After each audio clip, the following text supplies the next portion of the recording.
द्वारका नगरी में सत्राजित नाम का एक व्यक्ति रहता था। वह भगवान सूर्य का बहुत बड़ा भक्त था और प्रतिदिन सूर्य की पूजा और प्रार्थना करता था। उसकी भक्ति से प्रसन्न होकर भगवान सूर्य सत्राजित के सामने प्रकट हुए और उससे वरदान मांगने को कहा। सत्राजित बहुत विनम्र था और उसने कुछ भी नहीं मांगा। अब सूर्य सत्राजित से और भी अधिक प्रसन्न हुए और इसलिए उन्होंने उसे स्यमंतक मणि प्रदान की। स्यमंतक मणि एक बहुमूल्य मणि थी जो सूर्य भगवान की तरह चमकती थी। सूर्य ने उसे बताया कि यह मणि उसे प्रतिदिन 100 स्वर्ण मुद्राएं देगी और उसे मणि की रक्षा करने के लिए कहा, क्योंकि स्यमंतक मणि के साथ स्वास्थ्य और समृद्धि भी आती है। जल्द ही द्वारका नगरी में अमीर, दयालु और उदार सत्राजित के बारे में चर्चा होने लगी। जो भी व्यक्ति जरूरत पड़ने पर उसके पास जाता था, वह हमेशा उसकी मदद करता था। सत्राजित एक ईमानदार व्यक्ति था। वह मणि के बारे में दूसरों से रहस्य रखने में बुरी तरह विफल रहा। जल्द ही स्यमंतक मणि की खबर पूरे शहर में चर्चा का विषय बन गई। जल्द ही स्यमंतक मणि की खबर कृष्ण के राजमहल तक पहुंच गई। स्यमंतक मणि के बारे में सुनकर कृष्ण रोमांचित हो गए। हालांकि वे चिंतित भी थे, क्योंकि सत्राजित के पास मणि की रक्षा करने की क्षमता नहीं थी अगर कोई सत्राजित को लूटने की कोशिश करता। इसलिए कृष्ण सत्राजित से मिलने गए। सत्राजित को आश्चर्य हुआ कि भगवान स्वयं उसके घर के अंदर चले आए। उन्होंने जल्दी से उसे बैठाया, उत्सुकता से अपना आतिथ्य दिखाया। फिर कृष्ण ने उसे समझाया कि अगर वह मणि को अपने पास रखेगा तो उसे किन खतरों का सामना करना पड़ेगा, और उसे इसका समाधान भी बताया। कृष्ण ने उसे समझाया कि मणि से जो भी प्रतिदिन निकलता है, सत्राजित उसे रख सकता है। हालांकि मणि को कृष्ण के पास रखना बुद्धिमानी है, क्योंकि यह बहुत सुरक्षित होगी। हालांकि यह सुनकर सत्राजित बहुत क्रोधित हो गया और कृष्ण के सामने ही उसने इनकार कर दिया। सत्राजित ने सोचा कि जैसे कृष्ण उसका आशीर्वाद छीनने आए हैं, जो उसे सूर्य से मिला था। सत्राजित के हाव भाव को देखकर कृष्ण को एहसास हुआ कि सत्राजित चाहे कुछ भी कहे, वह उसकी बात नहीं सुनेगा।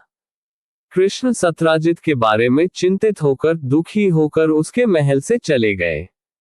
कुछ दिनों बाद सत्राजित का भाई प्रसेनन शिकार पर जाने की अनुमति लेने आया। सत्राजित ने उसे अनुमति तो दे दी, लेकिन वह अपनी सुरक्षा को लेकर चिंतित था और उसने अपने भाई से शिकार पर ध्यान रखने को कहा। प्रसेनन ने शिकार पर जाते समय मणि अपने पास रखने की अनुमति मांगी, जिससे सत्राजित को अपने भाई की सुरक्षा का आश्वासन मिल सके।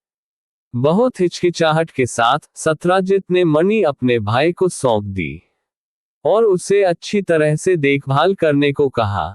शिकार के दौरान शिकार करने के दृढ़ निश्चय के साथ प्रसेनन जंगल में बहुत दूर चला गया और दूसरों से अलग हो गया, लेकिन उसने इसकी परवाह नहीं की।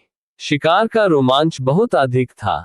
वह बिना किसी सहारे के घने जंगल के बीच में था और बिल्कुल अकेला था। प्रसेनन ने देखा कि एक शेर उस पर बगल से हमला कर रहा है। शेर के क्रूर हमले का सामना करने में असमर्थ प्रसेनन को शेर ने वहीं मार डाला। प्रसेनन के साथ गया शिकार दल वापस आ गया था। सत्राजित ने दुख में रोते हुए खुद को कोसा कि उसने अपने भाई को मणि लेकर शिकार पर जाने दिया। और फिर उसके मन में एक विचार आया कि उसने कृष्ण को स्यमंतक मणि देने से इनकार कर दिया था। उस दुष्ट ने समय का इंतजार किया और जंगल में मेरे भाई को मार डाला और उससे मणि छीन ली। सत्राजित को अचानक यकीन हो गया कि ऐसा ही हुआ था। कुछ दिनों बाद जब कृष्ण बगीचे में घूम रहे थे, तो उन्होंने देखा कि बगीचे में खेल रहे सभी बच्चे उनसे दूर रह रहे हैं और उन्हें संदेह की नजर से देख रहे हैं। पूछताछ करते समय कृष्ण को एक बच्चे से पता चला कि वे डर रहे हैं कि कहीं कृष्ण उन्हें मार न दे। बच्चा फूट फूट कर रोने लगा। सत्राजित ने सबको बता दिया कि तुम कितने दुष्ट हो। तुमने जंगल में अकेले प्रसेनन को मार डाला और उससे स्यमंतक मणि छीन ली। उसी दिन बहुत उदास होकर कृष्ण ने अपने कुछ भरोसेमंद रक्षकों को चुना और वे सीधे जंगल की ओर निकल पड़े। प्रसेनन के घोड़ों के पदचिह्नों का अनुसरण करते हुए वे जंगल में और भी अंदर चले गए। वहां उन्हें एक शव के अवशेष मिले, जिस पर शेर ने हमला करके उसे मार डाला था। कृष्ण ने प्रसेनन पर हमला करने वाले शेर के पैरों के निशान देखे। कृष्ण ने पूरी लगन से उसके पैरों के निशानों का पीछा किया।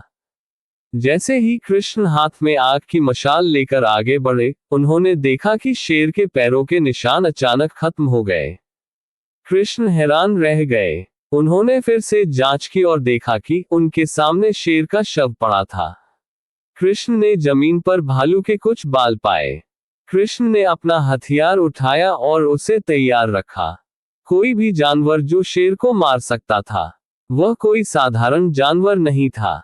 कृष्ण ने विशाल भालू के पैरों के निशानों का पीछा किया। कृष्ण एक गुफा में पहुंचे। गुफा में चलते समय कृष्ण ने रामायण की कई चित्र देखे। कृष्ण को अचानक एहसास हुआ कि शेर को हराने के लिए कौन सा भालू इतना शक्तिशाली होगा, वह था जम्बूवन। फिर अचानक गुफा के अंदर से कृष्ण ने एक भयंकर दहाड़ सुनी।